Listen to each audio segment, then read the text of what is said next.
next level story time. So you've probably been doing story time for quite a while. It's easy to get into a routine. I thrive on routine. Children thrive on routine. It's really easy for that routine to slide into a rut. So let's see if we can take the story time that you're already doing, take it to the next level. Hi, my name is Monica Hoffman. I am the Early Literacy Outreach Takeoff Program Manager for the Umatilla County Special Library District. It's a really long title that oftentimes gets shortened down to Library Lady or Story Lady or Miss Monica or many things. The first thing we bring to story time is ourselves. I personally have had a passion for reading since I was very young. That grew from some interesting exposure to different ways of being taught to read and how to read.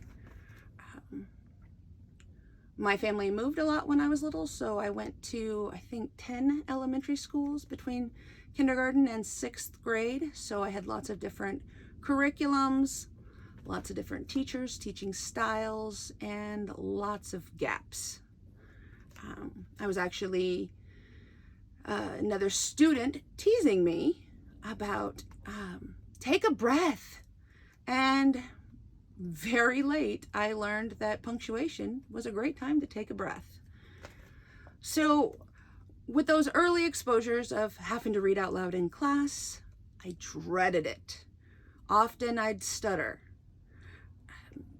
I'd get all the way through as much of the paragraph as I could before I'd stop and take a breath.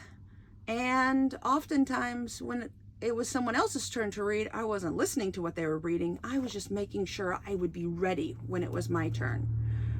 Some of those early experiences with reading out loud that I did not enjoy still guide some of the decisions I make today. I have a few books here, for instance.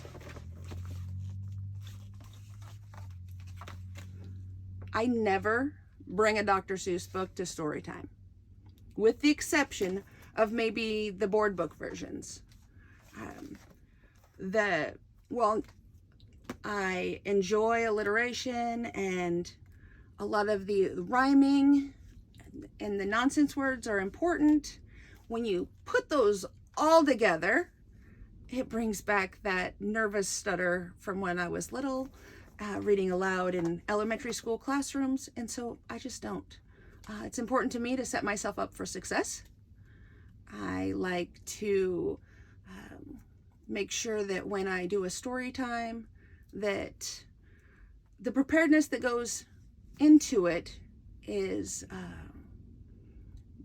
looking at the environment. Oftentimes, I'm doing it through outreach, so I don't have more than a minute to make any adjustments if I need to, and with the discretion of if I feel that the teacher would be comfortable with me doing that. The library, hopefully you'll be able to control this space. Maybe if there's often distractions around you, like the story area is really close to maybe where there's some toys and things, putting some sort of drape over them sometimes will help them focus on what you're offering. And sometimes holding one of those toys might help them as well. It's kind of a read the room. I think the biggest message I have in providing a story time is being flexible, and more flexible. Recently, I went to a story time at a library, and since that community had just opened a new preschool, all of those students that were typically at that story time were absent. I had a couple older children that were available to attend the story time because they were homeschooled, and not a single preschooler in sight for preschool story time. So that preparedness went right out the window. I went to the shelf, grabbed a favorite book of mine from when I was little, sat down and very quickly the change of plans, and I shared freckle juice with them, and they enjoyed it. I think the librarian that I was visiting, her library, enjoyed it. I had a great time. I hadn't read it in years, and it was interesting to see and explain to the children that were there the difference in like the value of $1 and some of those things, just to touch on them a little bit. Of course, that's not really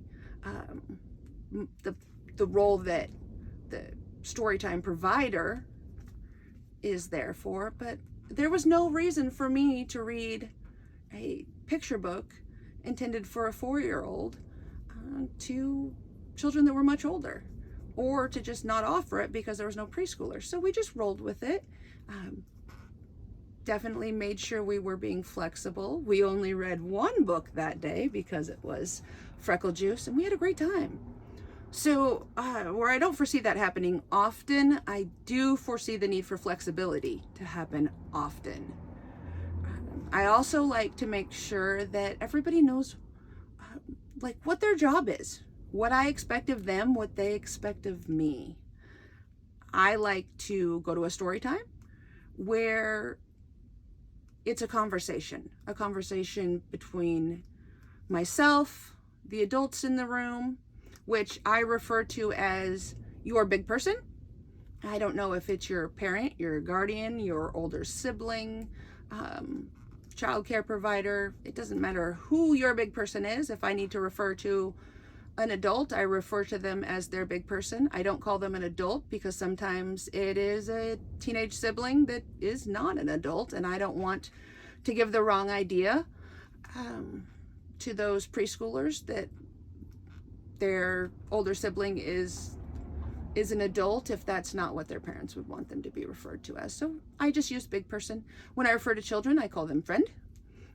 Many times I learn their names. I try to retain as many as possible. I have about usually between 1,000 and 1,500 children enrolled in the program across the county. And so I do not know all the children's names. So oftentimes I will call them friend. And when I need to redirect and maybe remind them of being kind to another individual, this friend, your friend, my friend, it works fine. I have been working to update maybe the language I use. Oftentimes I will maybe say, are you guys ready for a story? I'm working on it. I'm a work in progress. I think I'm always going to be a work in progress.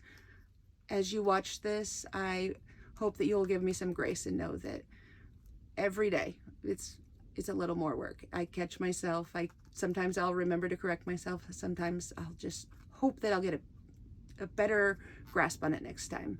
So please show me some grace. I will do the same for anyone who maybe has a question for me and doesn't know how to word it. Just talk to me. We'll get through it. And so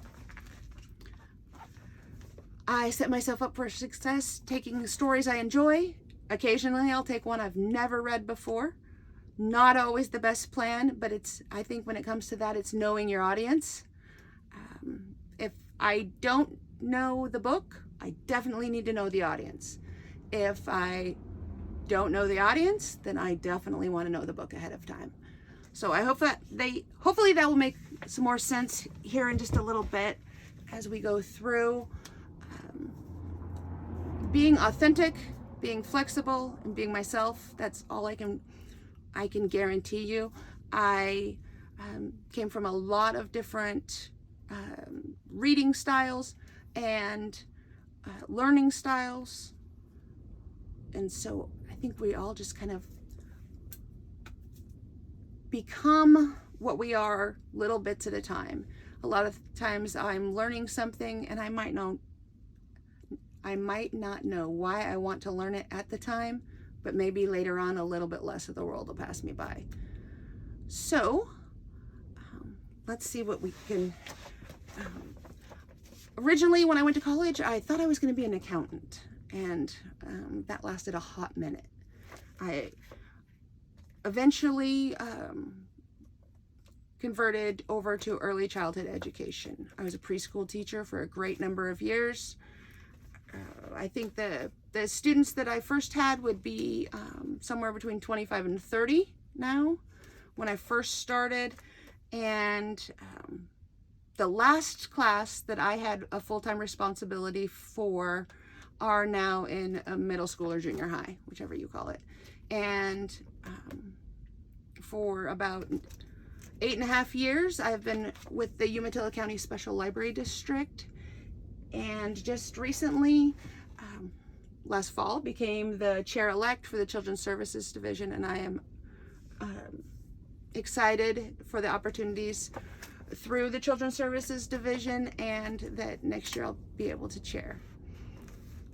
So, as I've gone through being a preschool teacher, I started out in a Montessori school, then I went to a private that was a childcare and preschool combined.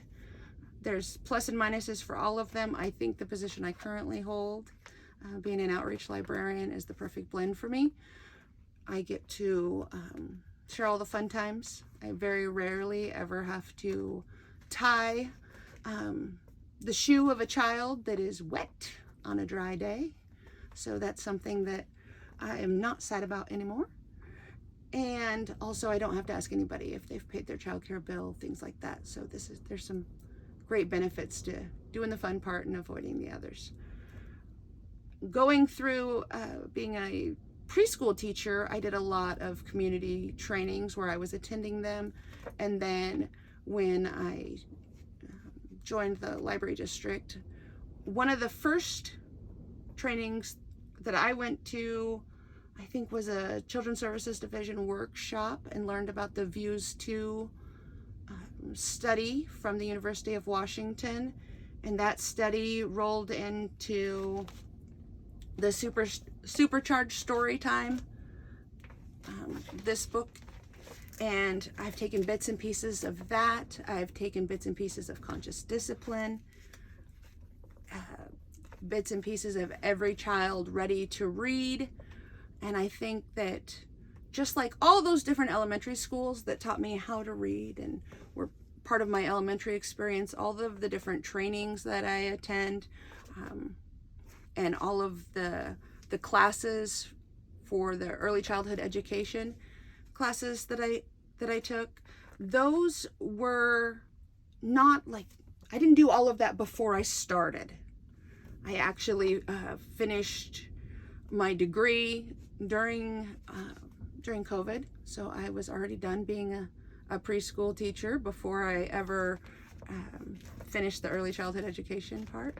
And I will never say that I'm finished. I'm a lifelong learner. I hope that you encourage the kiddos that attend your story times to be as well. I think that's the ultimate goal. At least it is for me. I know that I teach a lot more than what the words on the page say. There's a lot of life lessons that we pass along, little ones, and I will touch on those again in a little bit. So Supercharged Storytime was part of where I picked up some ideas for how I do my story times. Every Child Ready to Read, of course, the early child education classes that I took through college, bits and pieces, and a lot of trial by fire. What works at the time and how to change things on the fly. There's a lot of moving pieces in when you're in a space with kids. So let's get going with how we can do it. I want to know where you're at now and where you'd like to be. One of the things I mentioned was knowing expectations. So oftentimes I hear people say, how do I get the parents to put their phones down? And I have to say that doesn't bother me. There are times that I need the parents to engage and help, and there are other times that their children might engage with me more if mom is busy. And I say mom, big person, aunt, uncle, cousin, big sibling, childcare provider, anybody, whoever their big person is. I don't care if they're on their phone for the most part. When I need them to engage, I'll ask them directly. Even if I don't know their names, I'll say, and can the grown-ups say, or can the big people say, and can you help me? Or just speak up right in the middle, and I will show you how, when I'm reading a book, if that comes up, how I just roll with it and get the help I need and move along. I know that being a mom is hard. Being responsible for children, it's hard.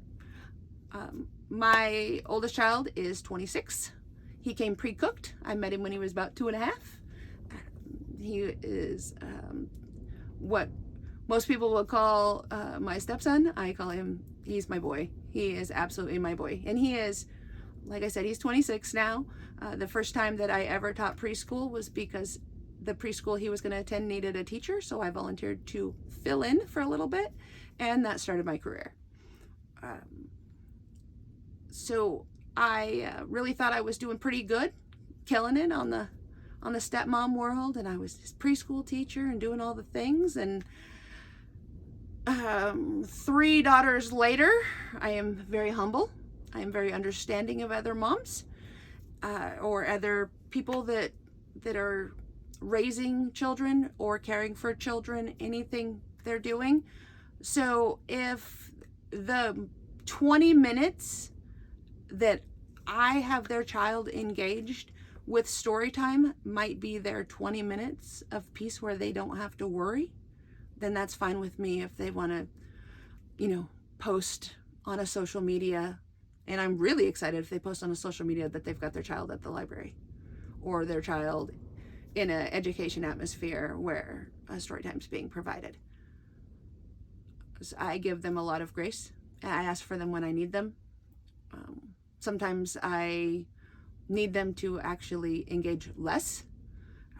The child might be wanting another second to think about something, and the big person might pop up with the answer and tell them to say it when I want the child to have a second. So when you're thinking about what you need from the big people, remember that we don't know what's going on outside, and just ask for them when you need them. Give them grace as much as you can. When I was taking my kiddos to library story time before I was ever working in the library world, I was late every time. And I know that sometimes is something that bothers librarians. I didn't expect anybody to catch us up on what we'd missed so far. We showed up late every time because one of my children couldn't handle the whole duration of what Storytime was offered. And it was a lot less disruptive to slide in at the back partway through than try to remove her when she was so disruptive that no one was able to enjoy Storytime at that point. So I have 4 kiddos, trying to get 4 kiddos out of a situation in the middle of it is a lot more disruptive than sliding it in the back quietly. So I was probably not the librarian's favorite person since I came late every single time, but I was doing it intentionally because it would have been more disruptive if I would have done it the other way.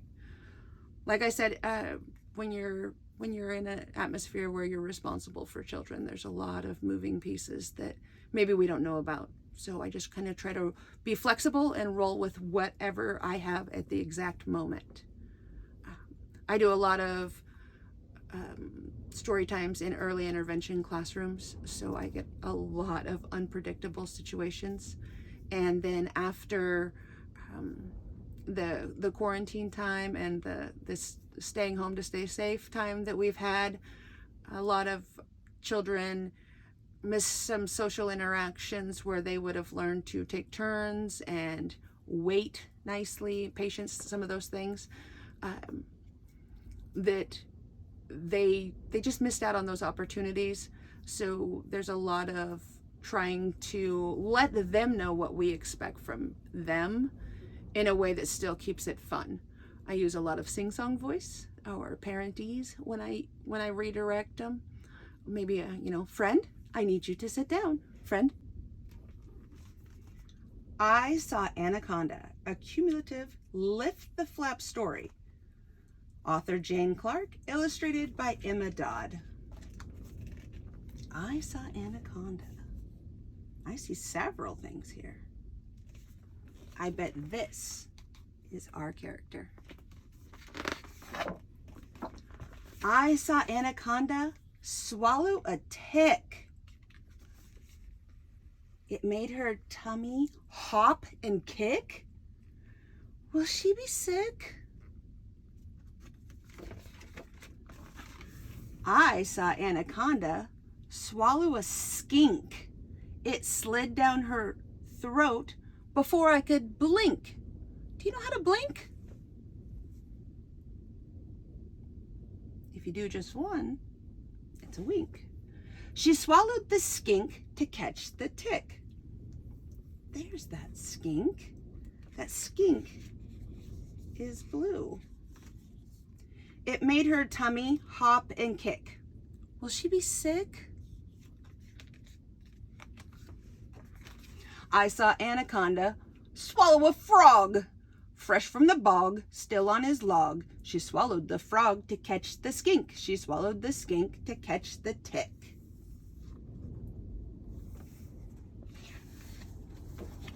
Ooh, the tick, the skink, the frog. It made her tummy hop and kick. Will she be sick? I saw Anaconda swallow a piranha. Its toothy grin did not alarm her. She swallowed the piranha to catch the frog. She swallowed the frog to catch the skink. She swallowed the skink to catch the tick. Piranha. It's these fish with big teeth. It made her tummy hop and kick. Will she be sick?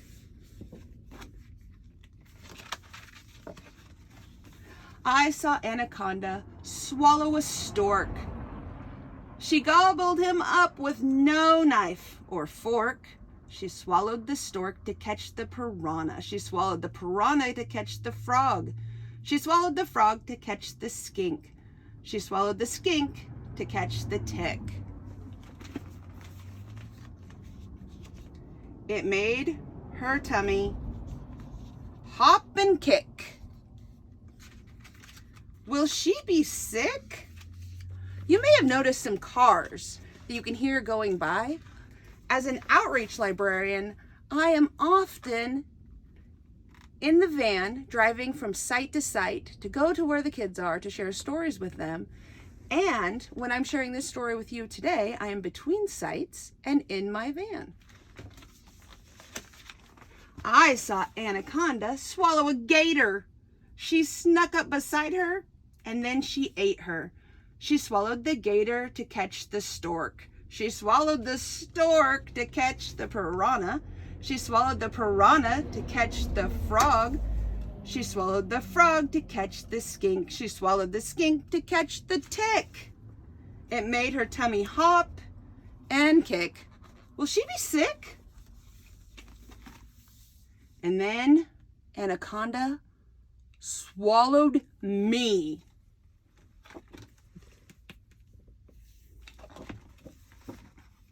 Now I'm inside her, where I can't see.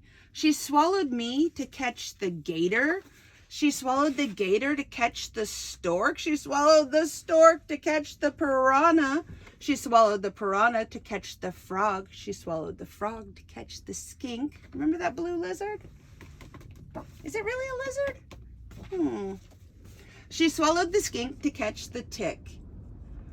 We made her tummy hop and kick. I mentioned the cars because oftentimes during a story time you'll have distractions.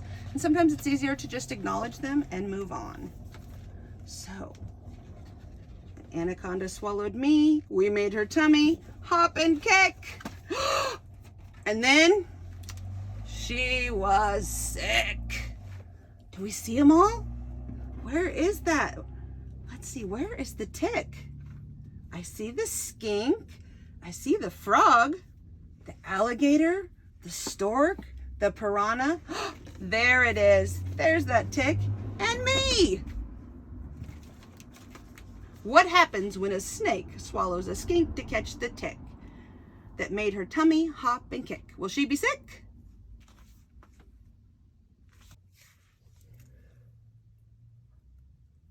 There are several different ways to incorporate storytelling pieces with a simple book. Oftentimes, I will have more children than I'll have pieces, so the pieces will stay on the board and we'll point to them as we go. If there are less children than there are pieces, then we'll pass them out. Or, of course, every once in a while you'll get that golden moment where you have the perfect match of pieces and children.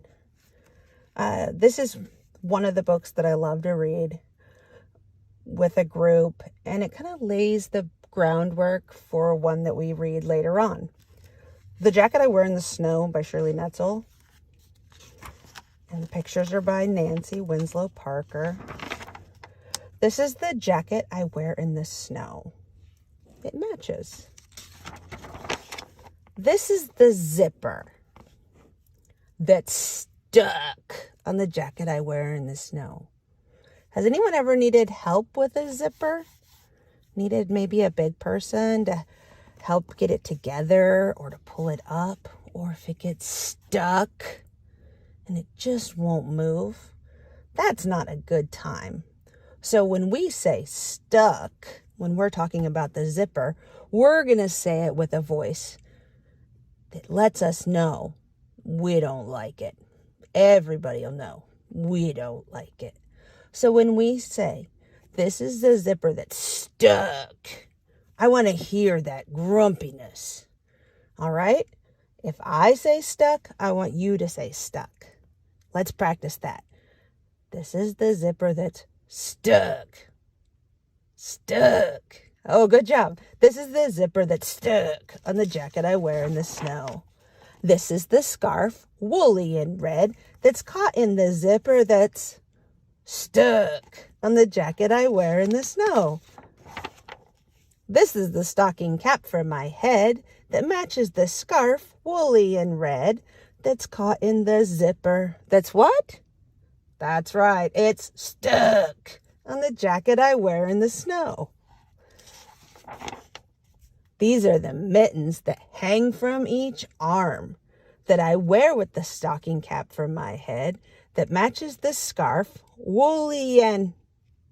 what color? That is red.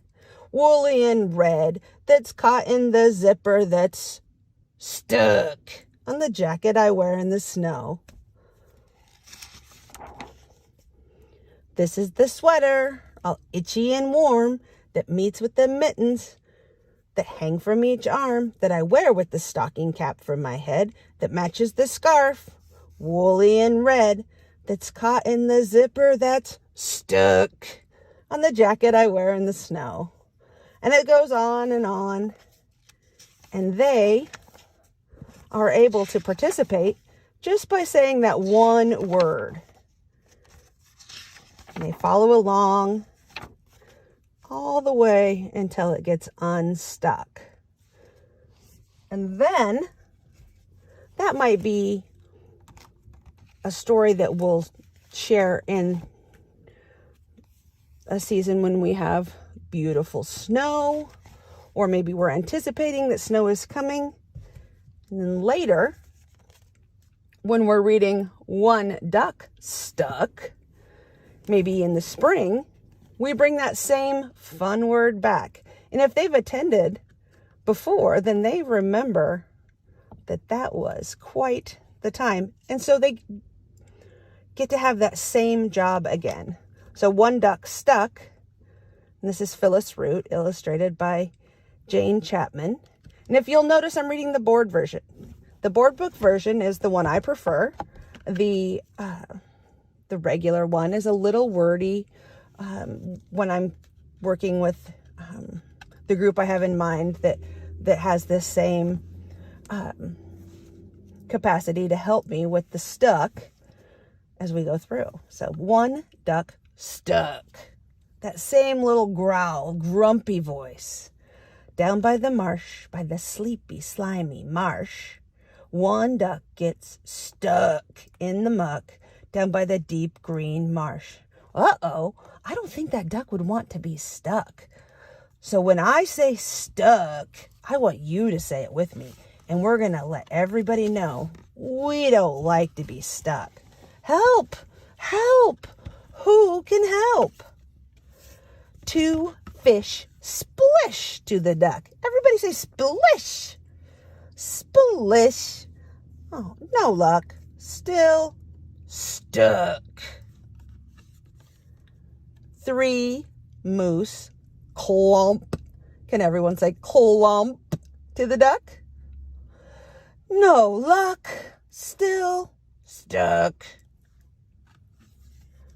Four crickets pleep to the duck. No luck. Still stuck. Five frogs plop to the duck. No luck. Still stuck. Oh, P.U., what are those? Oh, no. Six skunks plunk to the duck. Can everybody say plunk? Six skunks plunk to the duck. No luck. Still stuck. Seven snails sloosh. Say it with me. Sloosh to the duck. No luck. Still stuck. Listening to, twos, threes, fours, try to make that growly sound in their voice is great.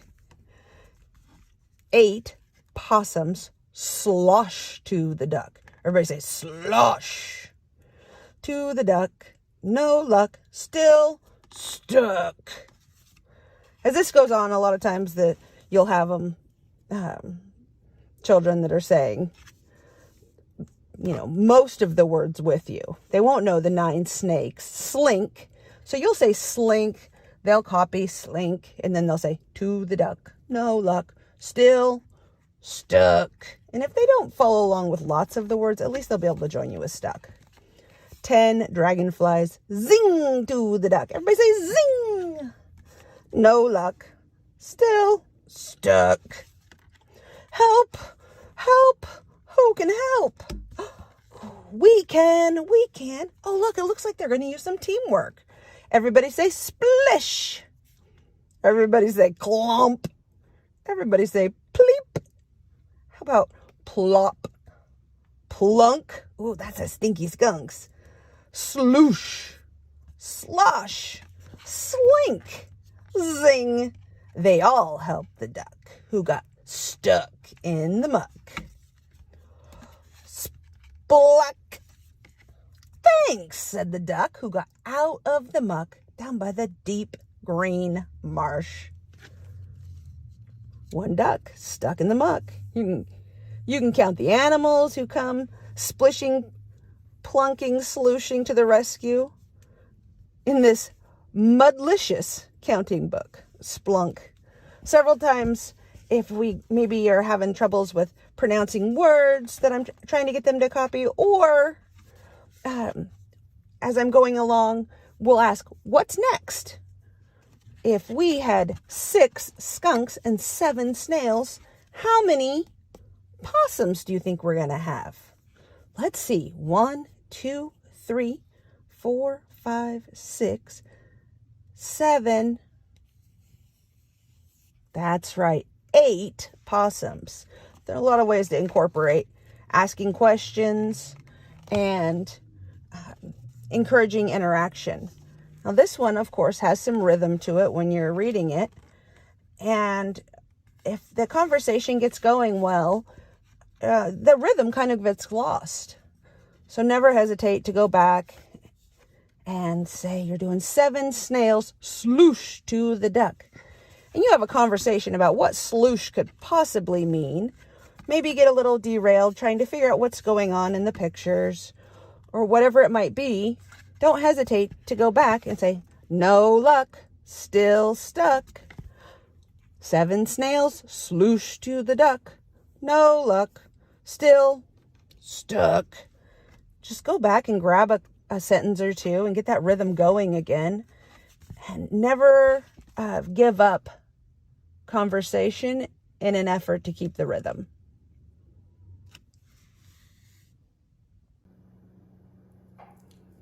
Hi, I want to talk to you some more about story time.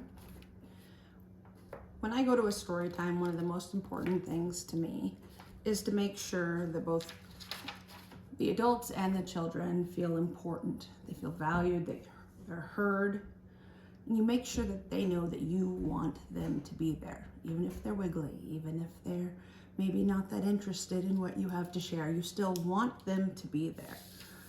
And one of the ways that I like to stay current is to make sure that I've got my toolbox ready to go. And that's part of the preparedness, that goes ahead of story time. Even if you're doing a last minute story time that, somebody wasn't available and you're asked to cover it, something along those lines, you can still have your toolbox ready long before you ever get to that day, that work. And when I say a toolbox, I don't mean necessarily this. I mean, I have a toolbox, and you have a different toolbox for different things. This one, might be working on something at home. Maybe doing something that needs repaired. Or maybe it's more along the lines of a hobby. I have lots of Cricut tools, so if I'm doing something, my toolbox might be that, I pull out the tools for crafting. Storytime tools. Important to keep things clean. Important to have something that is memorable. Something that the kids get excited about. That might be the stories itself and the way that you interact with them. For me, I use kind of a derivative from what I learned in another training for conscious discipline. And one of the things, if you've done much with conscious discipline, and it may be something that's completely foreign to you, but it is about connection. And that's one of the important things to me, is to build connection with the parents, with the adults, between themselves, with the children in the books, all of those different connections. But a lot of times when you first start with a certain individual, you're a stranger, and you want something that makes them feel like, oh yeah, you're that person that shared books with me and we had fun together. Some libraries use bubbles, some have a craft afterwards. There's something that sits a little more like at the forefront. The books are the important part, but that connection that brings that instant memory first. When I do that, it's not like a magic, or it's not like a handshake or a fist bump or something like that at the beginning. I know that lots of children need time to warm up, so I do it as a way to say goodbye. And then at another time, they might say, did you bring it? Because where I'm outreach, I go to where they are. In the library, it might be, can we get it out? Or do we get to do it today? And something that, sparks that. For me, I call it the magic handshake. Lately, I've been talking a lot about electricity and how that works, and energy, and usually starts out that it's a wow of lights and colors, and then as time goes on, they start to wonder, how does it really work? So this is what I call the magic handshake. Every individual person that shares story time needs to find something that works for them, something that's comfortable for them. Like I said, a lot of people blow bubbles. This magic handshake has lights, sound. When I do it, I hold one side, I shake their right hand, they hold one side. When our hands touch, it lights up. It's the magic of a handshake. We've talked about business transactions lately because they asked, why don't we just do it with a circle? Why do we cross? And I say, you know, for that right hand. This did get put away during many, many months of being conscientious of spreading germs. So it just recently has reappeared. Like I said, that toolbox that has the things to clean along the way. If I notice, particularly when I'm in a classroom, maybe, or, you know, in a group setting in the library, if I notice that it looks like people have been touching their face a lot or something along those lines, it just doesn't come out. We do something else. Sometimes we do a, how quiet can you wave goodbye? Or that sort of thing. We do something. We pretend that we have the handshake, and can you make the noise if we need to. But when I walk in, a lot of times they'll be like, did you bring it? And I'll say, yes, I brought it. And that's what, one of the things that they associate with me, something that they associate with you would be completely up to you. And there are a million different things out there that they can find that are something that leaves a lasting impression. When I pack my toolbox for story time, it's usually a big red bag. It has things in it. Some of my least favorite things, personally. The children love if you bring fun puppets. Not my favorite thing. I often bring them anyway. I will show them, set them aside.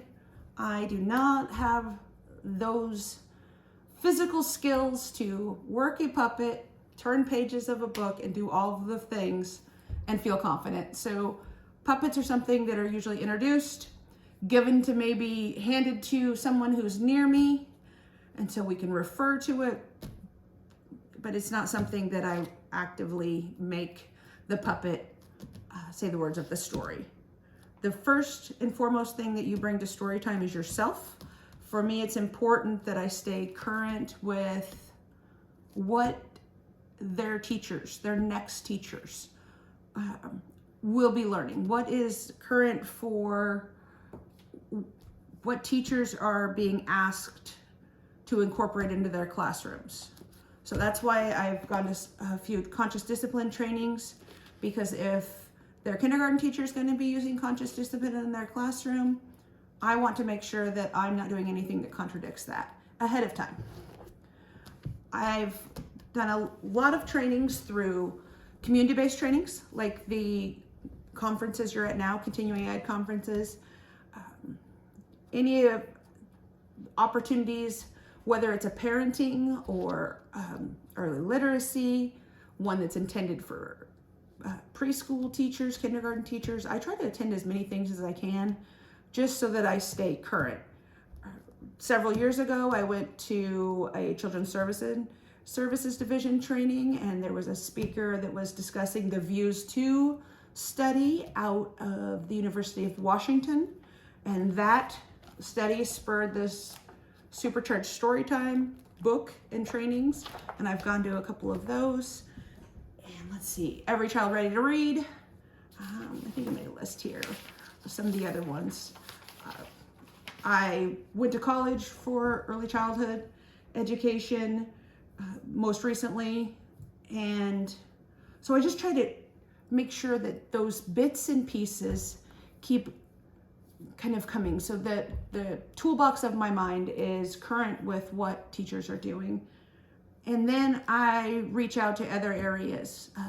where I reside from Eastern Oregon, sometimes I feel a little removed from some of the amazing trainings that might be going on in like the Portland metro area or something.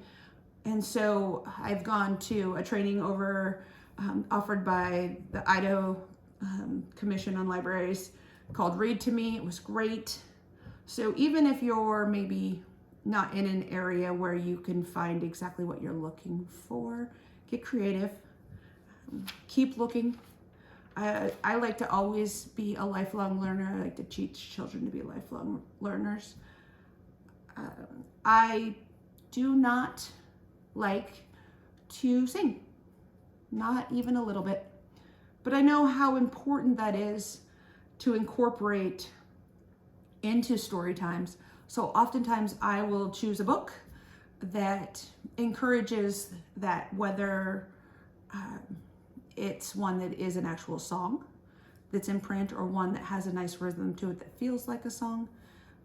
I'll start one sometimes and ask the students if they know it and have them sing little bits of it, and then maybe put in a word here and there.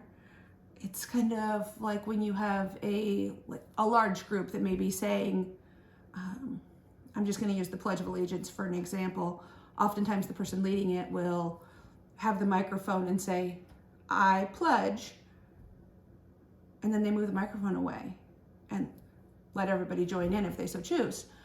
So maybe with a song, if I don't feel comfortable singing it, I might start it and then let them take off with it and then help them along if they need it. I will be showing some examples here soon with some books I use to help me along the way. So when I talk about a toolbox and being prepared, you have all those different types of toolboxes that you may use. There's, the toolbox for home repair, the toolbox for hobbies, the toolbox for parenting. And what I mean by that is you just want to make sure you have a good supply of, whether it's knowledge or a good supply of ideas or a good supply of actual tools. So whatever the job may be, you can reach into that toolbox and find something that might help. The magic handshake is a tool that works for me. Continuing education is a tool that works for me. Sometimes addressing the puppet and removing it works for me. Puppets are amazing. Love them. Love them when someone else is doing them. For me, it's a struggle. I like to pass them off quickly so they can still enjoy them and I don't have to be responsible for making it amazing. The toolbox of parenting, I don't think you can ever have too many tools for that. Every different age my children get is the different age of, I need a whole new toolbox. And so I'm continually looking for that. I want to talk about my children for just one moment. So my son, who's 26, I went to fill in at his preschool for a minute, many years ago, started my career, went from there. He, very obedient, very quiet, child that was just really a little deceptive on how hard parenting was. I have told him many times he didn't properly prepare me for his siblings.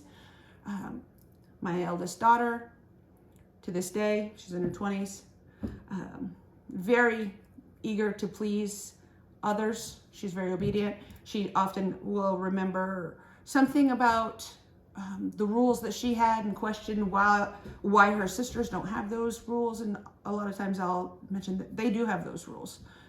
You just followed them really well, and we struggle.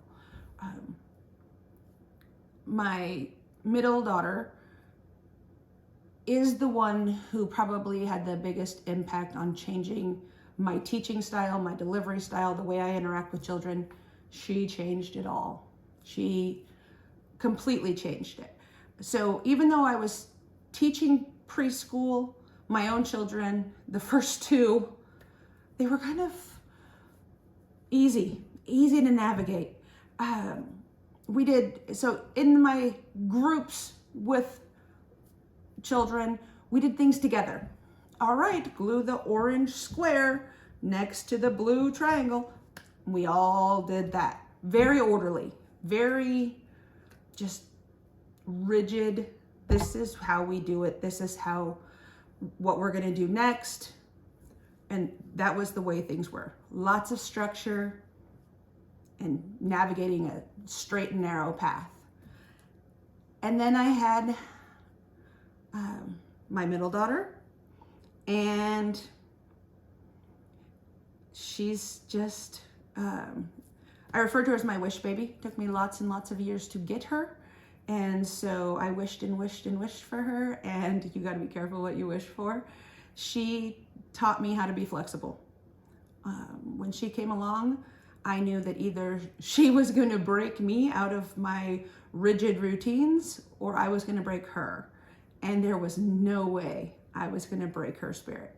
There's no way I wanted to discourage her from being just full bore, full steam ahead.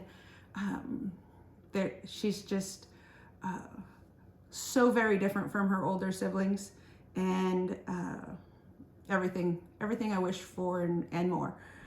And so I went from my sweet just son that is the epitome of what you think you want when you're hoping you have kids, and then my first daughter, who we go together like peanut butter and jelly, and we always have, from when I was her preschool teacher, from now she's my one that we go to concerts together, and she's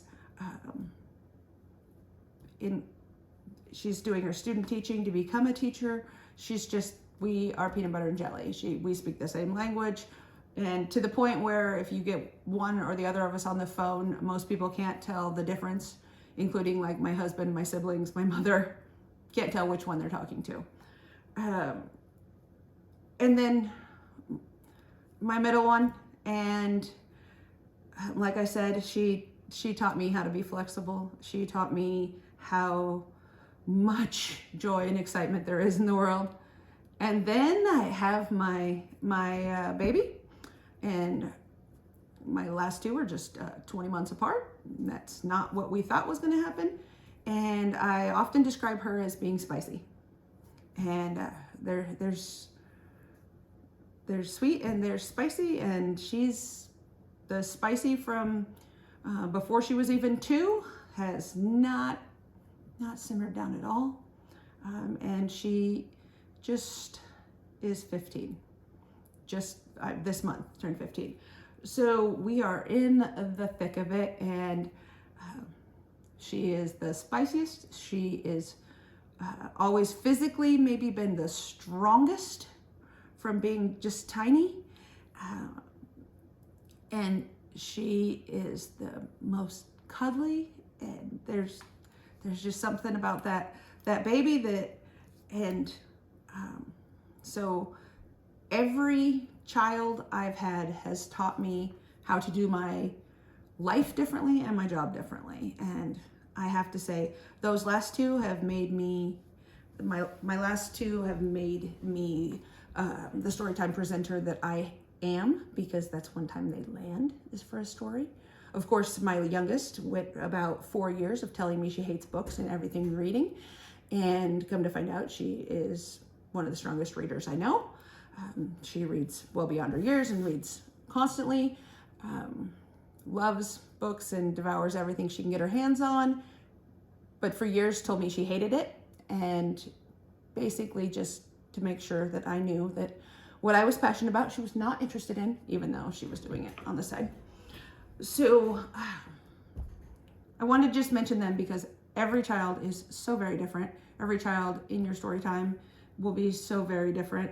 And everything that we teach them, they're also teaching us something. And I think it's really valuable to make sure that we are seeing their value, making sure that they know that we see their value, that we hear them. Building a connection through books is still very important to build that connection. Children will be telling me stories as soon as I sit down in that Storytime chair, and they all want to talk to me and tell me something, whether they've got on new shoes, or they went skiing, or their dog had puppies. I mean, they always have something to share with me. And oftentimes people will be like, okay, we need to do story time. We need to do story time. And I'm like, please let them finish. I want them to listen to me and know that what I'm sharing is important. And I want them to know whatever they're sharing with me is important. Obviously, we still have to stay on time and get things done. And so I will tell them, can we save that for when we're doing the magic handshake? Or can we save that? Just remember that, because I'm going to ask you about it after we do a book, okay? So, sometimes we need to stay on task, but at the same time, I want them to know that it's important to me to hear what they have to share with me. I'm going to dive into some books, and we'll see what has worked for me, what hasn't. I just grabbed a stack. Some of them are big books, some of them are board books, some of them are just a regular book. I want to tell you maybe how I present them, and some of the conversations, side conversations, some of the actions. Somehow I take some liberties and change the words so that they fit in a group setting. So you'll see what I mean for that. I try to end every story time with some movement, try to have some movement mixed in here and there when we need it. I kind of do the rule of thumb on the age is however many minutes that you can hope that their attention span is for. So if you're reading to 2-year-olds, I expect their attention span to be roughly 2 minutes, and then I better be doing something new and dynamic, otherwise they're gone. Same thing, 4-year-olds, I get 4 minutes, and I think every year that gets a little shorter, or at least it feels a little shorter to me. So make sure that you're reining them back in. I love the routine of regrouping. I do something that started from a book, and we've done it a little bit here and there, and then sometimes the book's not even in the stack that we're doing that day, but we just bring in that little page or two just to regroup, and they're like, wait, I remember that. And some of that is a little bit pulled from conscious discipline and a little bit here and there. I kind of think that all of the different educational opportunities that you take advantage of and experiences that you take advantage of, you kind of mix those all up in yourself in a big stew, and a little mix of this and a little mix of that, and you want to share that each time, a little bite of this. And so let's get started there. Let's do some examples of some books that I like to share during story time. Many of these I'm sure you'll be familiar with, and how I share those. This one, Little Blue Truck, Alice Schertle, illustrated by Jill McElmurray. A lot of times I'll get, oh, I know that one, I have that one, I've read that one. And so I acknowledge that with a simple, yeah, I know, it's a good one, isn't it? Let's read it today. Little Blue Truck. Look at this. Horn went beep. When I say beep and show you my hand like this, I'd like you to say beep. So remember, when you see my hand do this, I want you to say beep, beep. Here we go. Horn went beep, beep. Engine purred, friendliest sounds you've ever heard. Little Blue Truck came down the road. Beep, said Blue to the big green toad. Toad said, croak, and winked an eye when Little Blue Truck went rolling by. Can you wink an eye? That means close just one. Can you do it? Let's try. Oh, we'll have to practice that some more. Toad said croak and winked an eye when Little Blue Truck went rolling by. Sheep said, what did the sheep say? Sheep said, bah, Cow said, moo. What do you think Piggy said? Oink, said a piggy. And beep, said Blue. Cluck, said a chicken, and her chick said peep. See that chick? Meh, said a goat, and Blue said beep. Thanks for helping me. Beep. Neigh, said a horse. Quack, said a duck. Beep, said the friendly little blue truck. Honk, yelled the dump truck. Coming through. I've big important things to do. I haven't got time to pass the day with every duck along the way. Oh, goodness, almost hit the duck. Round went the dump, round a curve. He saw a puddle and he tried to swerve. Into the mud rolled the big fat truck, and his big important wheels got stuck. His heavy-duty dump truck tires were sunk down deep in the muck and mire. Honk, cried the dump, and he sounded scared. But nobody heard or nobody cared.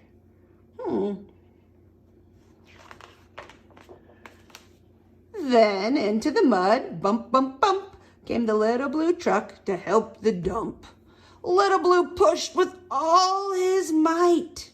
Now Blue and the dump were both stuck tight. Help, help, help, cried the little blue truck. Beep, beep, beep, I'm stuck, I'm stuck. Everybody heard that beep, beep, beep. The cow came running and with the pig and the sheep. Up at a gallop ran the big brown horse. Goat jumped over the fence, of course. The hen came flapping with the chick and the duck. And everybody pushed the little blue truck. Head to head and rump to rump, they all pushed Blue, who pushed the dump. They couldn't quite budge that heavy load. Then who hopped up? But the big green toad. Look at Toad. What are those? Does Toad have muscles? Do you have muscles? Let me see. Hold your arms up. Oh, show me. Oh, good job. I see them. Oh, wow, you have big muscles. You too. All together. 1, 2, 3. One last push, and the trucks were free.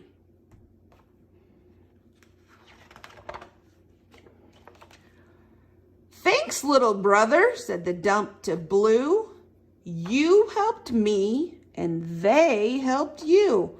Now I see a lot depends on a helping hand from a few good friends. Beep, beep, said Blue. Who wants a ride? Everybody scrambled to jump inside. What did the pig say? Oink. What did the duck say? Quack. And the sheep? Bah. Ooh, what about the cow? What's a cow say? Moo. Cluck. I wonder who said cluck.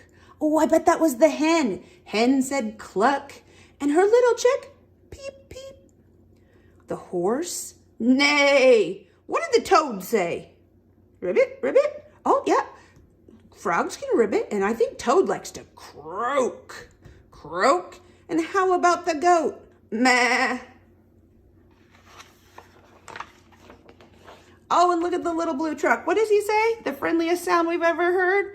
Beep, beep, beep. And that is how I share the little blue truck.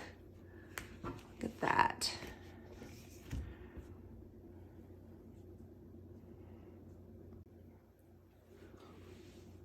As I'm a person who does not enjoy singing and have been told many times that my voice does not exhibit the value of a good singing voice oftentimes, I have to pull a book out to help me share singing with children because it's just not something that I feel passionate about doing myself.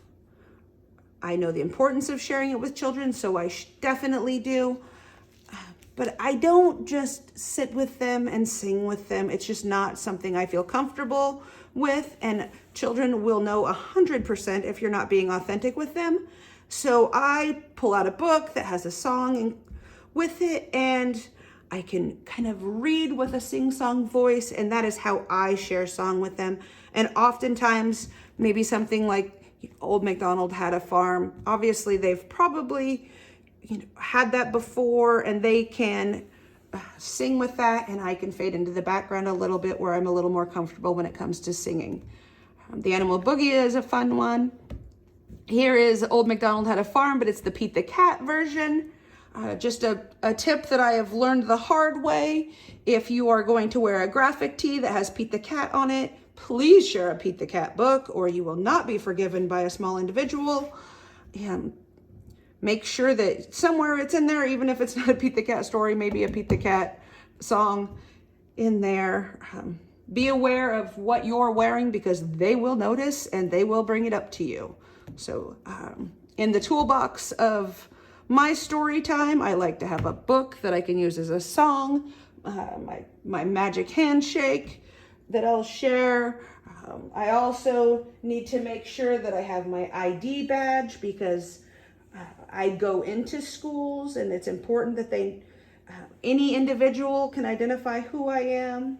So my work toolbox would be my Storytime bag, my van key, my ID badge, my laptop or my phone, which has my schedule on it that leads me to make sure that I stay in every classroom that is planning on having me and keep that timely and travel. And I keep a ton of information in the notes or the description section of an appointment on a Google Calendar.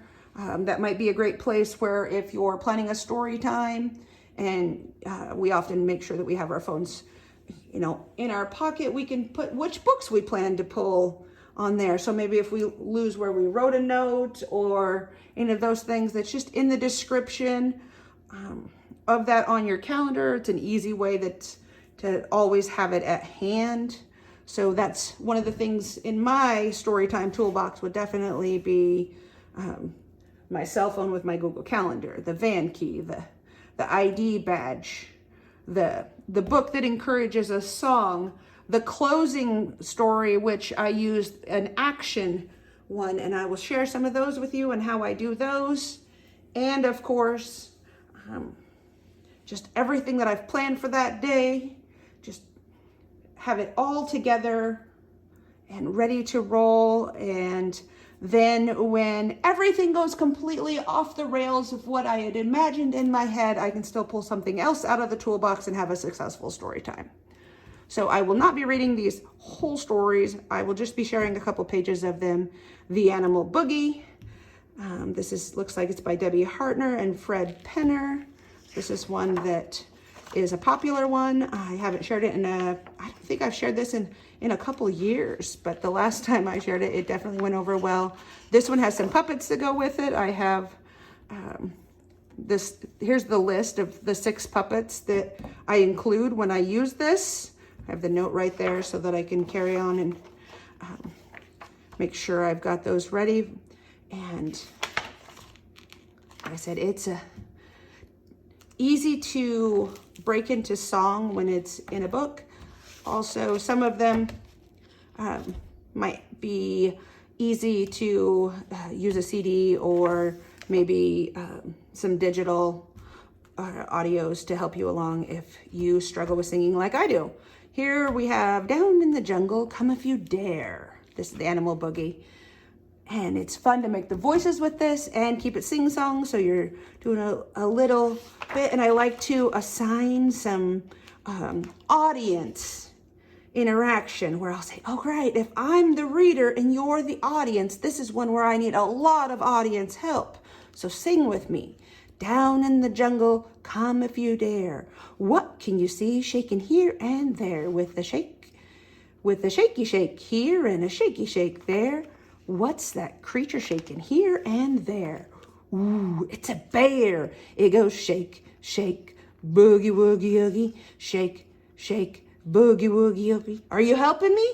Are you singing this along with me? She goes shake, shake, boogie woogie oogie, shake, shake, boogie woogie oogie, shake, shake, boogie woogie oogie. That's the way she's shaking here and there.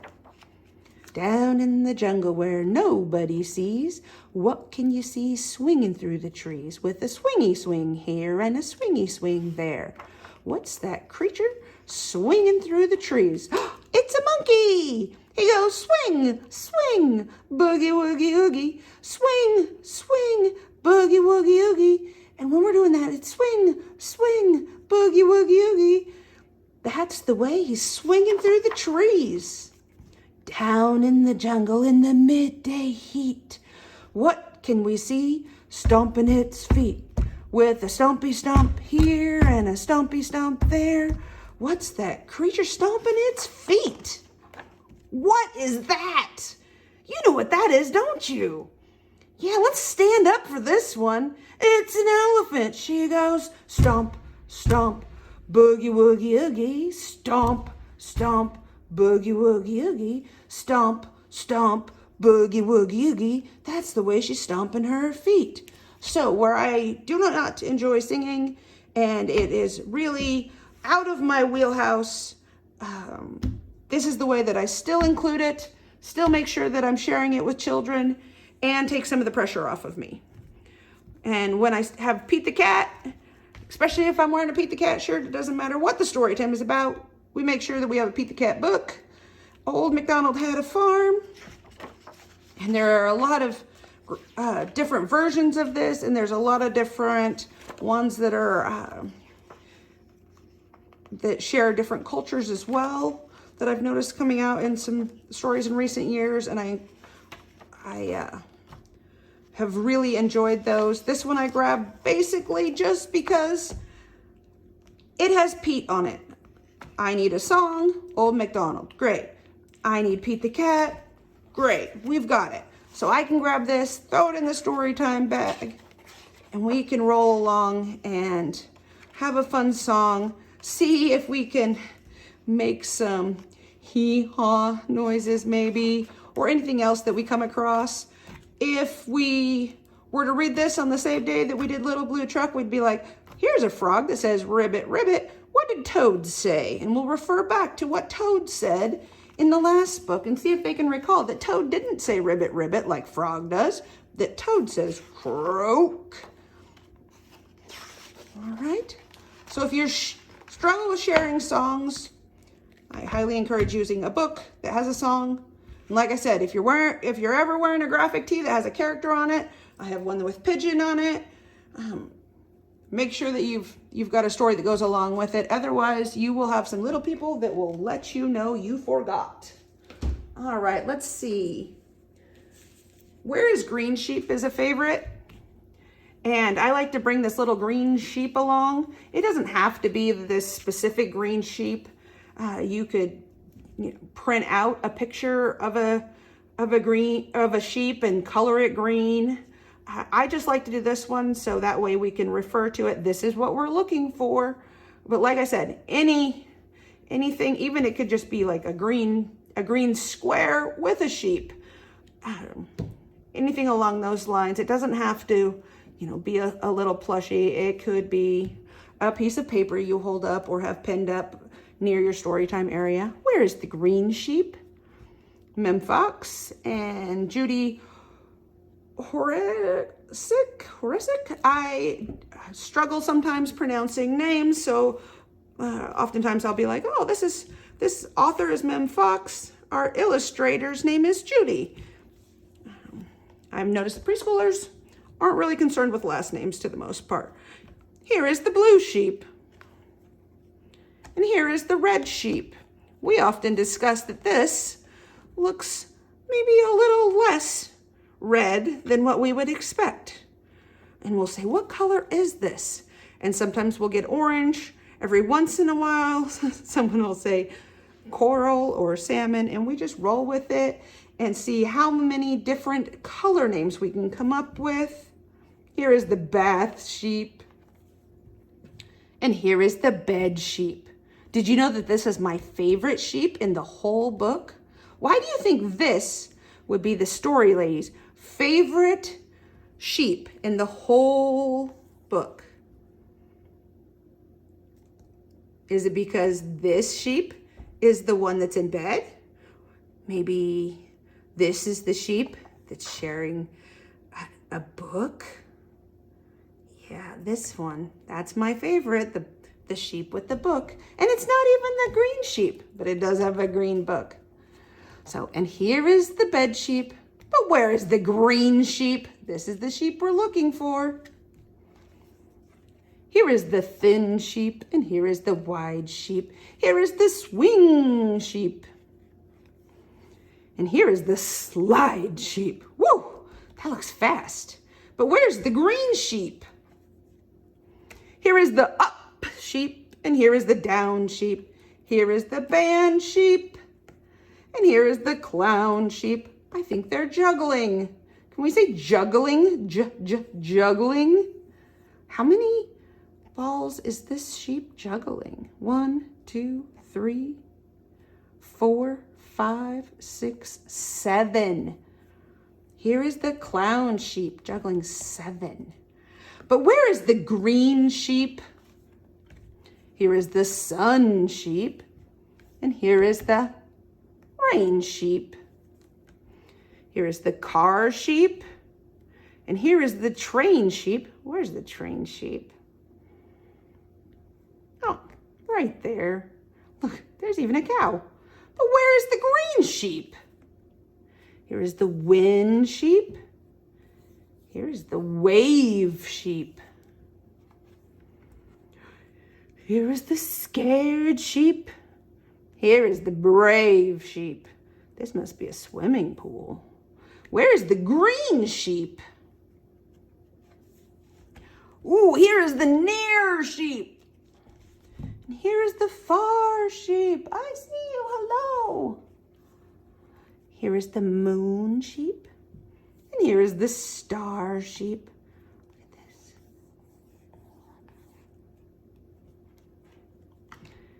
But where is the green sheep?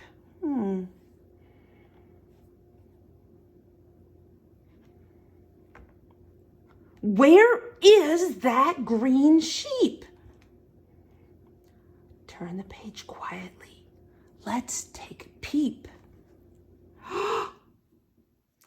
Here's our green sheep, fast asleep. I love Mem Fox books.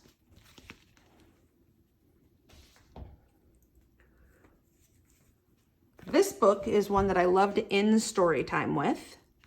We get up and wiggle a little, and there are times that we use the text from this to maybe refocus when we need to. So here we go. Clap your hands. Lorinda Bryan Colley. We're going to get right into this one. Clap your hands. Stomp your feet. Shake your arms. Then take a seat. If we're already seated, which we often are, I'll say freeze in your seat. Rub your tummy. Pat your head.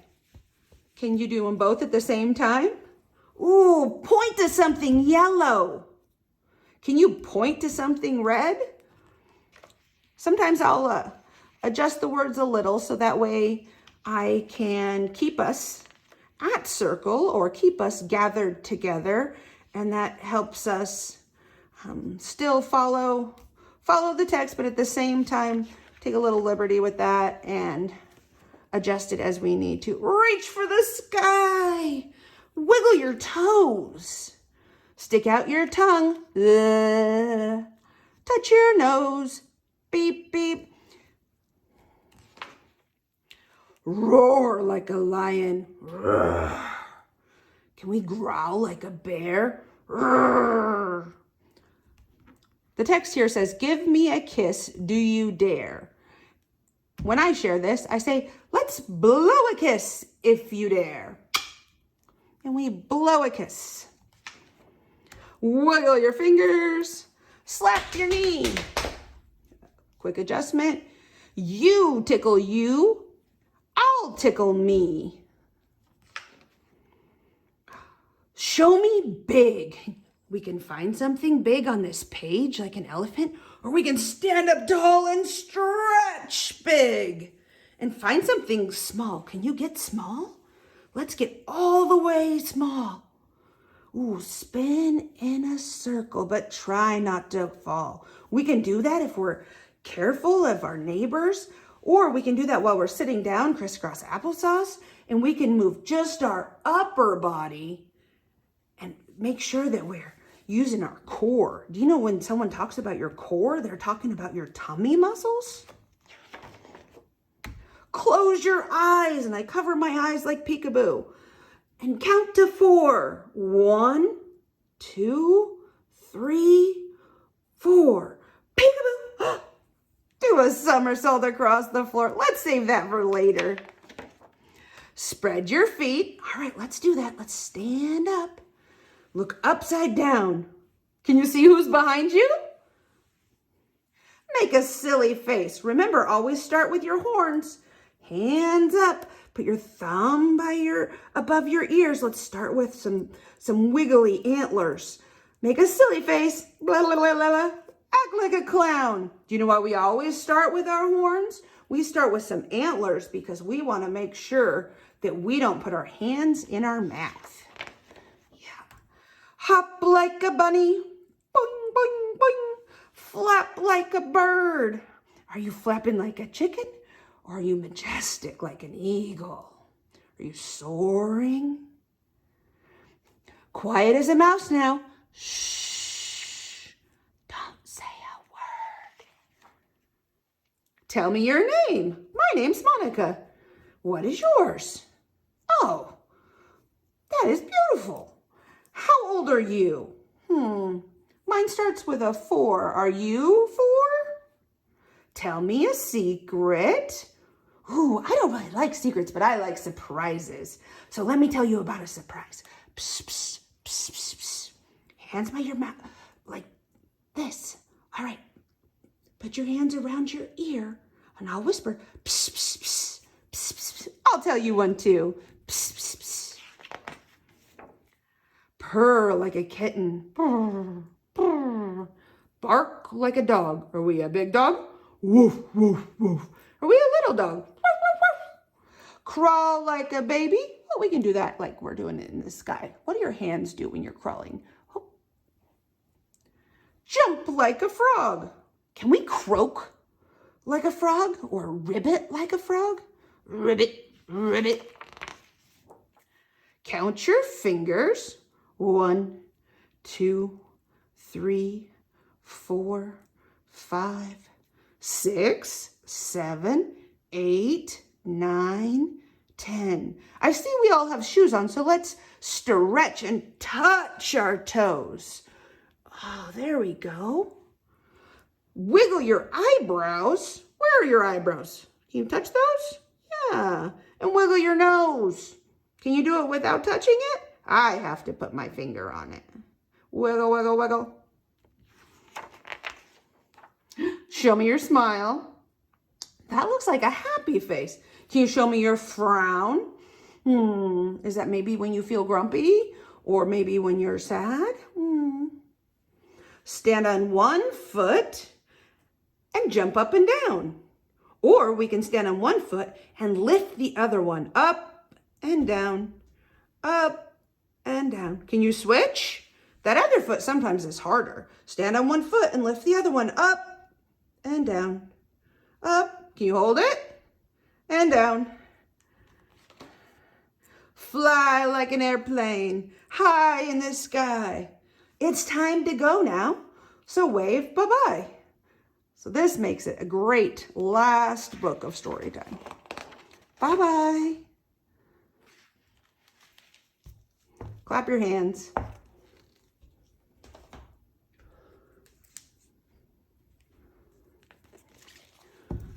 When I want to share Baby Bear, What Do You See by Bill Martin Jr. and Eric Carle, I will ask them, do you know this other book? Oftentimes, the answer is yes. As this one, obviously with being around for, 50 years of colorful years with Brown Bear, and that was a few years ago, it is one that is pretty widely known. So I will say, we're not going to ask Brown Bear today. We're going to ask the baby. So let's do Baby Bear. Baby Bear, what do you see? Both these books have the same author, the same illustrator. I get to be your reader. You get to be my audience. And I'm going to ask the audience what you remember. Do you remember this one? We're not going to read it today. I'm going to ask you if you remember from a different day. Baby Bear, what do you see?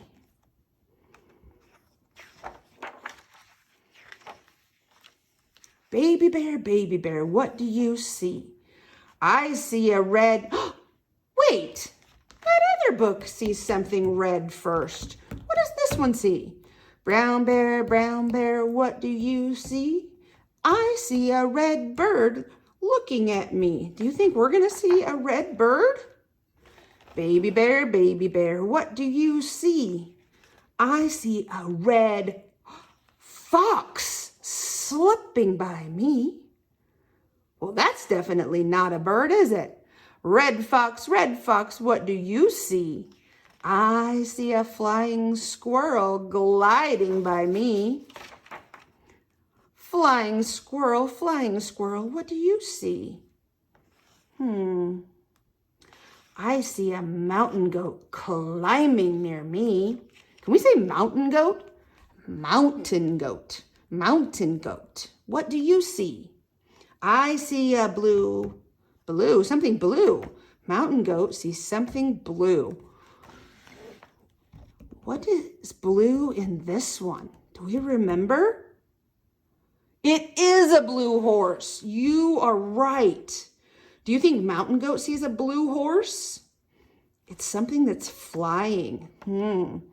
I see a blue heron flying by me.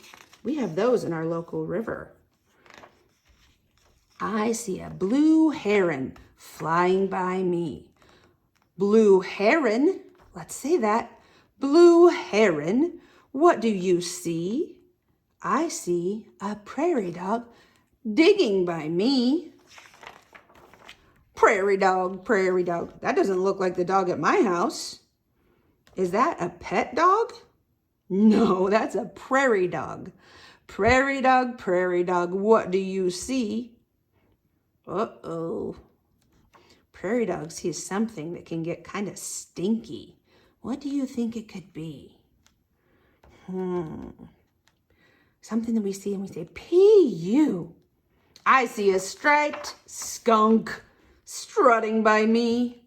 Striped skunk, striped skunk. What do you see? I see a mule deer running by me. Mule deer. What do you see? You've seen those? You've seen those at your house? I have those near my house too. Mule deer, what do you see? I see a rattlesnake sliding by me. Oh my, that's a big snake. Should we do a snake breath while we're waiting? Let's see. Stretch your arms wide like a snake in the grass. Stretch out, stretch out. All right, now wrap yourself in a hug. Wrap one arm around and the other. Oh, and squeeze until you hear the snake sound. We're going to do a snake hug real quick. Oh, good stretch. Let's stretch out like a snake in the grass again. Stretch way out. Wrap up, squeeze. We use snake hugs sometimes when we need to take a calming breath and settle again. 3 calming breaths will oftentimes help your group resettle. There's another book we use where we talk about the snake hug. And so anytime we read a book that has a full page dedicated to a snake, we definitely stop and do a snake hug with a breath. So rattlesnake, rattlesnake, what do you see? I see a screech owl hooting by me. Look at that owl. Screech owl, what do you see? I see a mama bear looking at me. There's that bear, look. Mama bear, what do you see? What do you think Mama Bear's gonna see? I see, what's this? A fox? Yeah, that's a red fox. I see a red fox. Squirrel, flying squirrel. Let's say flying squirrel. Mountain goat, very good. A bluebird. Oh, let's say what its name is. It's a blue heron. Can we say blue heron? A prairie dog, good job. Skunk, yes, that's a striped skunk. A mule deer, not a reindeer. This one's a mule deer. A rattlesnake. We need to tell a grown-up if we see one of those. A screech owl. And you know what Mama Bear sees? My baby bear looking at me. That's what I see. That is how I share baby bear.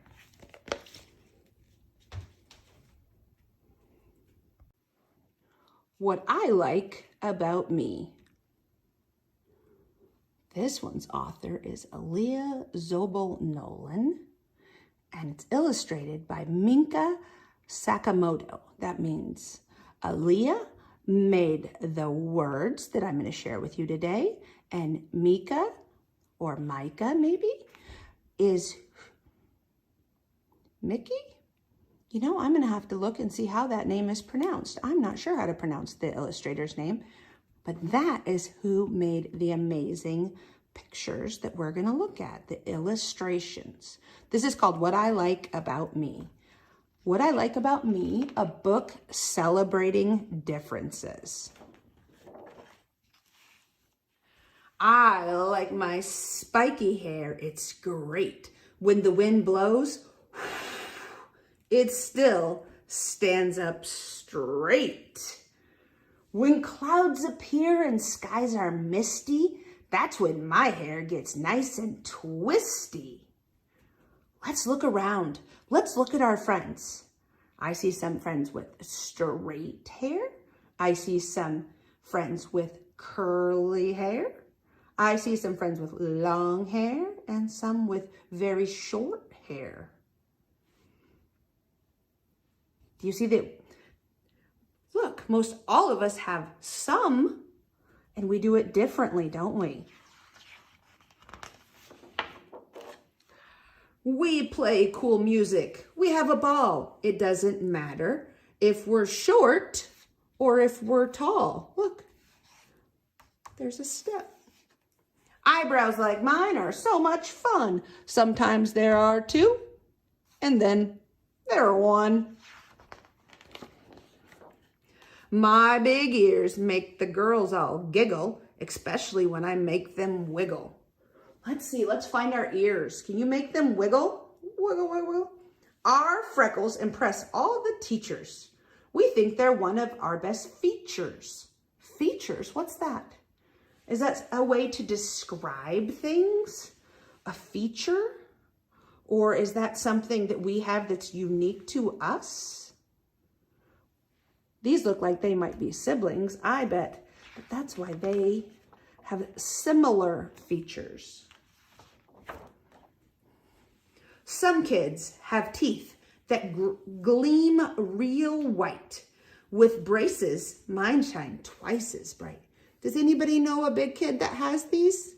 Or maybe even a grown-up? Is anybody missing some teeth already? Mom says my glasses look distinguished. If I knew what it meant, I'd get an A in English. That must mean that they need to learn the word distinguished. Does that maybe mean grown up? Fancy?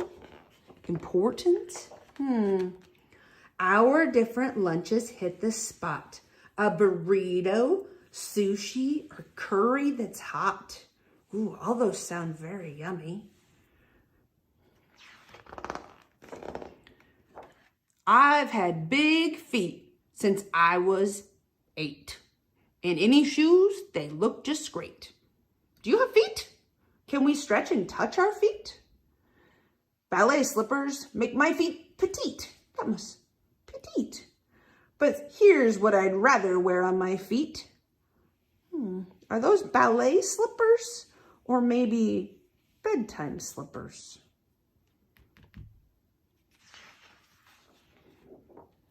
We are all different, certainly. I am not like you, and you're not like me. That is why we think that life is great. So join us as we celebrate. What is it you like best about you? And I fold this, and I walk to each individual person and show them themselves and smile. What I like about me.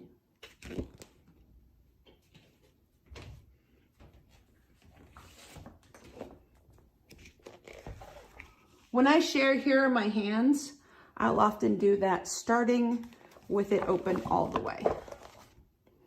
So, I didn't get that. Could you try? When I share Here Are My Hands by Bill Martin Jr. and John Archambault, I like to open it all the way and we look at the kids first.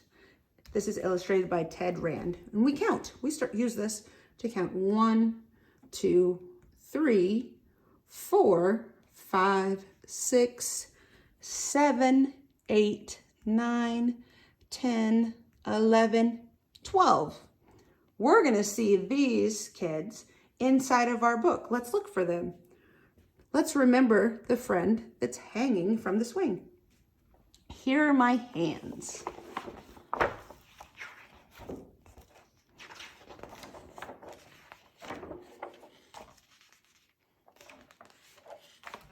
Here are my hands for catching and throwing. Here are my feet for stopping and going. Wait, is this the friend that was hanging from the swing? Maybe that's why they look upside down. Here is my head. Touch your head. Here is my head for thinking and knowing. Here is my nose for smelling and blowing. Here are my eyes. Can we cover them? And peek, uncover them? Here are my eyes for seeing, and crying. Sometimes we do need to cry, don't we? Here are my eyes for seeing and crying. Here are my ears. What do we use our ears for? What do you use your ears for? Are you using them right now to hear and to listen as we share this story? That's what I use my ears for too, but this mentions something that is important. Here are my ears for washing and drying. I do wash and dry my ears. Do you wash and dry your ears? Here are my ears for washing and drying. Here are my knees for falling down. I use my knees for bending, but sometimes if I fall down, they do need a Band-Aid. And look, remember we said our eyes are for seeing and sometimes crying? Yeah. Here are my knees for falling down.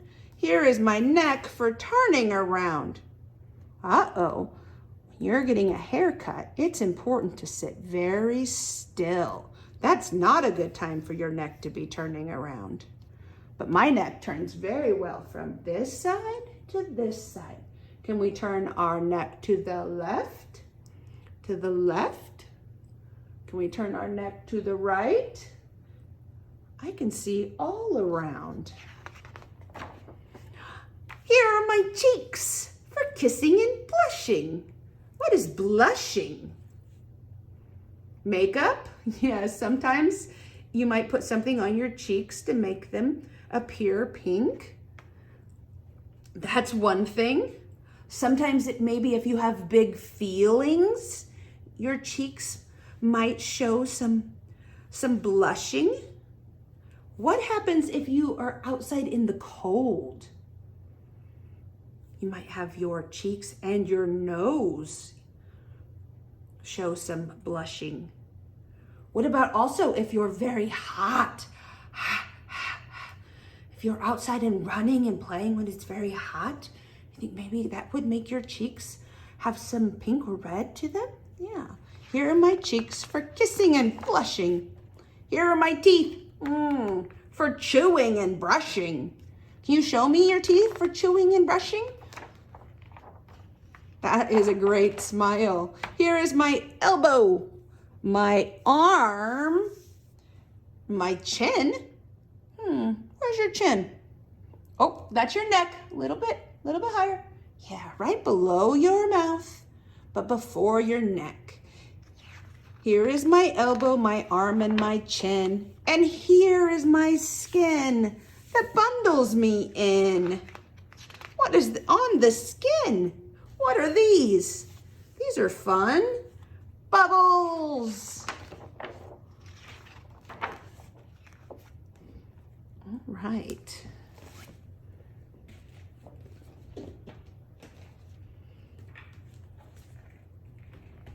We're going to do one more big book. We'll do Eric Carle's From Head to Toe. Look at this one. We do this one as a movement book. Eric Carle From Head to Toe. Can you touch your head? Can you touch your toe? Nice job. If you can't, you can keep working on it and keep stretching. I am a penguin. I turn my head. Can you do it? Everybody say, I can do it. I can do it. Good job. Let me see. I am a giraffe. I bend my neck. Can you do it? Everybody say, I can do it. I can do it. Show me how to bend your neck. Oh, good job. I am a buffalo and I raise my shoulders. Can you do it? I can do it. Grown-ups, I encourage you when you raise your shoulders to maybe roll them a little bit. Sometimes we forget to do that. Oh, yeah. I am a buffalo. I can raise my shoulders. Can you do it? Everybody say, I can do it. I am a monkey. I wave my arms. Can you do it? I can do it. What does that monkey say? Ooh, ooh, ooh, ooh, ooh, ooh, ooh. Good job. Say, I can do it. I am a seal and I clap my hands. Can you do it? Everybody say, I can do it. I am a gorilla and I thump my chest. Can you do it? I can do it. Everybody say, I can do it. I am a cat and I arch my back. Here's an arch. A rainbow is in the shape of an arch. This cat is in the shape of an arch. This child is in the shape of an arch. I am a cat and I arch my back. Can you do it? Everybody say, I can do it. I can do it. Ooh, I'm a crocodile and I wriggle my hips. Can you do it? Wiggle your hips. Can you do it? Everybody say, I can do it. I am a camel and I bend my knees. Then I go into a lunge. Can you do it? I can do it. I am a camel and I bend my knees. Can you do it? Everybody say, I can do it. Looks like I had last used this at a class where I wanted to skip a page. Let's see, what was I skipping? Ah, yes. Sometimes if I go into a class or I have a group of children that I know might get a little dangerous with this page, then I skip it a little. This is one page that sometimes we get a little too excited about, and we try to avoid anybody getting hurt. So sometimes I skip right by this one. I'll say, I am a donkey and I kick my legs. Can you do it? Instead of kicking our legs, can we hee-haw like a donkey? Say hee-haw, hee-haw. Everybody say, I can do it. I can do it. I am an elephant and I stomp my foot. Can you do it? I can do it.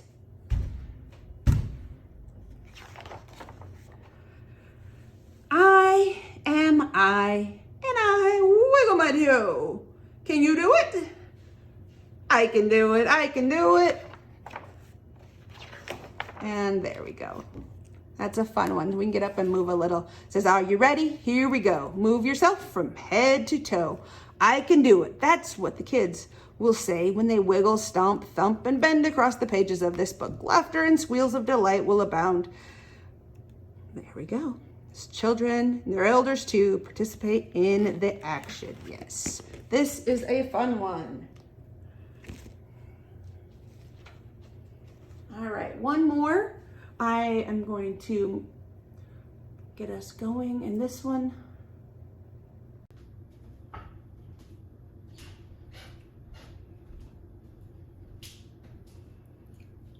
One of my favorites to end story time with is this book by author Tim Harrington. This is Nose to Toes, You Are Yummy. This is an awesome book for a lap read for adults with their children. And this one I like to end story time with. I make a few adjustments to make it appropriate. And this is Nose to Toes, You Are Yummy. And when I say appropriate, it's what I feel is appropriate for me to share as a person with a child that is not my own. Nose to toes, you are yummy. Wave your hands, hands, hands. So we wave our hands, hands, hands. This is a monkey see, monkey do book. Wave your hands, hands, hands. Tap your feet, feet, feet. Can we tap our feet? Can we touch them? Stretch and touch them? Great job. Look at this. What is this? What is this with all those feet? Is that a caterpillar? It sure is. Tug your ears, ears, ears. They're also neat, neat, neat. Shrug your shoulders, shoulders, shoulders. What kind of bear is this? Do you know what kind of bear this is? That is a panda bear. Touch your nose, nose, nose. Beep, beep, beep. Touch your nose, nose, nose. Blink your eyes, eyes, eyes. Open and close, closed, closed. From your kissy, kissy lips to your big, big tummy. Look at those penguins. I pretend that they have a drum in their tummy. Boom, boom, boom. I think every little bit of you is yummy, yummy, yummy. I think every little bit of you is oh so right. What shape is that Dog running in. Is this dog running in a triangle? A square? You're right, it is a circle. Can we move our head in a circle like this dog is moving in a circle? I pretend that my nose can draw and we make a circle. Yeah, or you can use your finger if you'd rather. The dog is running in a circle, maybe an oval. I want to hug and snuggle you oh so tight. This is where we learn our snake hug. All right, everybody ready to do a snake hug? All right, let's do this together. We're gonna stretch out like a snake in the grass. Wiggle, wiggle, wiggle. We're gonna wrap up in a snake hug, and we are going to squeeze till we hear the snake sound. What does a snake say? Stretch out again. Snake in the grass. Wrap up, squeeze, snake hug. Doing this 3 times helps calm our bodies again. Snake in the grass, wrap up, squeeze. And what does the snake say? Great job. I love doing a snake hug. I want to hug and snuggle you oh so tight. Oh, it looks like morning. What does the rooster say in the morning? From the cock-a-doodle-doo. Look, the moon is out. Is it nighttime? To the snore, snore, snore.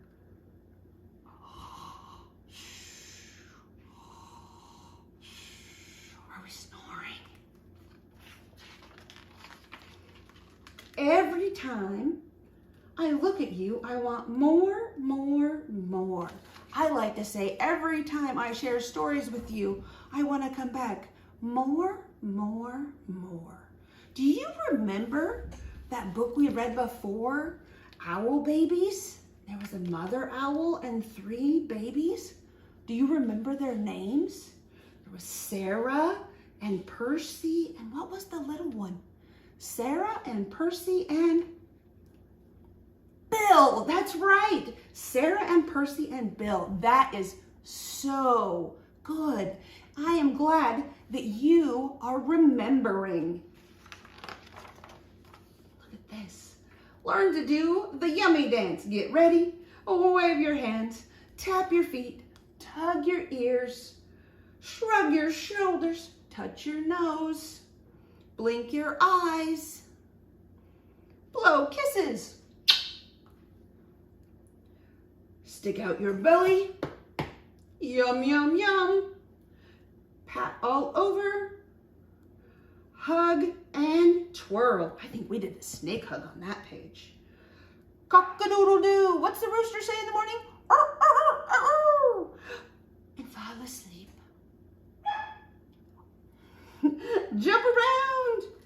And back to the beginning. This is one that I have used many times. Love ending story time with this. I love being able to tell them that I want to come back and share stories with them more, more, more. Thank you for sticking with me.